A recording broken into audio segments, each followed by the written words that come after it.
ভাইরে, শুধু ইফতার আর সাহরি খাওয়ার নাম রোজা না। ইফতার করা আর সাহরি করার নাম কি না? রোজা না। এটাতে রোজার স্ট্রাকচার দাঁড়ায়, কিন্তু রোজা ফাইনাল হয়, কমপ্লিট হয়, পূর্ণাঙ্গতা পায় যদি রোজা রেখে আপনি মুত্তাকি হইতে পারেন, যদি রোজা রেখে আপনি হারাম কাজ ছাড়তে পারেন, যদি রোজা রেখে আপনি খারাপ কাজ ছাড়তে পারেন। নবী করিম সাল্লাল্লাহু আলাইহি ওয়াসাল্লামের সেই হাদিসের দিকে তাকান, তিনি কি বলেছেন?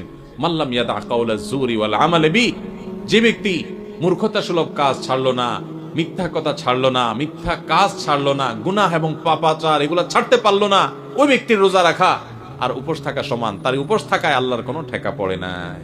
অতএব এই বছরের রমজানে আমরা আসেন আগে থেকে পরিকল্পনা করি, ভাইরা আমার, আল্লাহকে সাক্ষী রেখে আল্লাহর সাথে কথা দেই, আল্লাহ এত বছর রোজা রাখছি, তোমার রোজার মর্ম বুঝি নাই, এই বছর আমি রোজার মর্মটা একটু বুঝে রোজাটা সঠিকভাবে রাখবো। চেষ্টা করা যাবে না ইনশাআল্লাহ?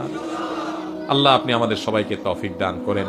আল্লাহ আপনি আমাদের সবাইকে মুত্তাকি বানায় দেন, মুত্তাকিদের ইমাম বানায় দেন, আমাদের তাকওয়া অর্জন করার তৌফিক দান করেন।